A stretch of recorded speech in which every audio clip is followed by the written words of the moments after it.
I don't know if there's a golden rule. I can tell you this, that I believe anything is possible, right? I live in the world of possibility. And I also believe that we can accomplish anything with our two hands and just putting in the work with our two hands. And also, you hear this often, but it's really, really true. You gotta find something, if you love what you do and be passionate about what you do and find something that you can be passionate, like, it really helps. You know, it gives you that motivation when you wake up in the morning. So before a big movie comes out, before, back in the days when I was wrestling with WWE, a WrestleMania match, anything big that would happen, I would always take a moment and I'd just remind myself, all right, I was evicted when I was 14. We were kicked off the island. We couldn't live in Hawaii.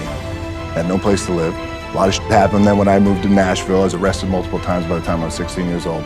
Like, I remember that. If I were playing on this team, which my skills are, but before I lace up, before I get on the court, before I play in these big games, before I go to the Staples Center, where history is there, those are historic walls there at the Staples Center.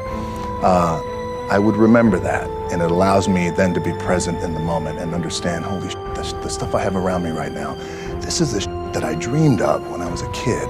I am here. What helps me is to keep the hard times in the front of my mind, because it allows me to go into these big moments that I've worked my ass off, and you guys have worked your ass off. It allows me to go into these big moments with a different perspective.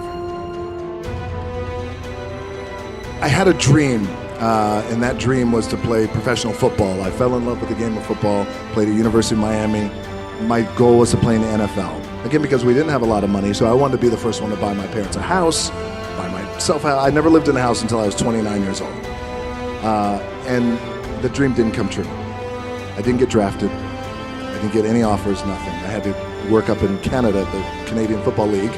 When I was cut from there, my dad had to come pick me up.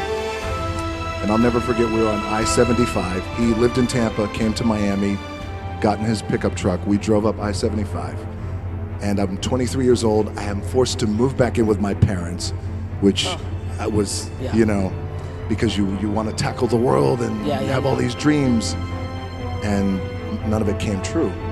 And it was also hard because all my friends around me, those teammates, they were NFL stars, and they became millionaires buying their parents a home. You know, that's the thing, you want to buy your mom a home. Now everything, my production company and all marketing, everything is $7.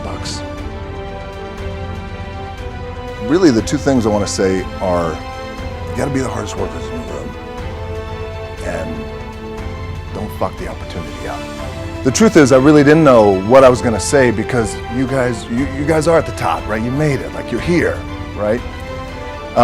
So I thought what I'd do, instead of telling you what I think you should be doing, or how you could be better, or I thought, well, let me just speak from the heart, speak from my gut, and really not have anything prepared, but just tell you what's worked for me.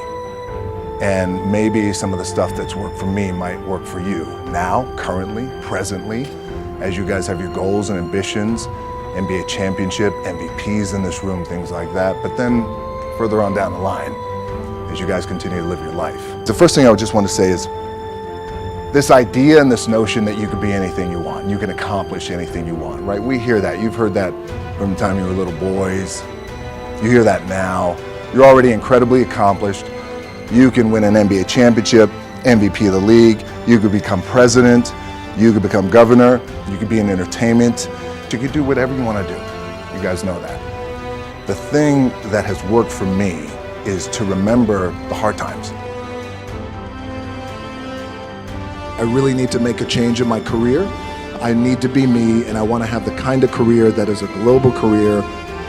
And I said, I'm not quite too sure how we're going to do it, but I need you to buy into the vision with me, and I'm willing to put in the work with my own two hands.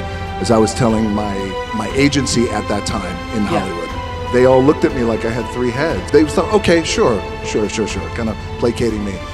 And then eventually I left them and then decided, you know what? My name is The Rock, and I come from the world of professional wrestling, and I look the way I look, and I talk the way I talk, and I love to work out, and you know what? This is who I'm gonna be. And then here I am today.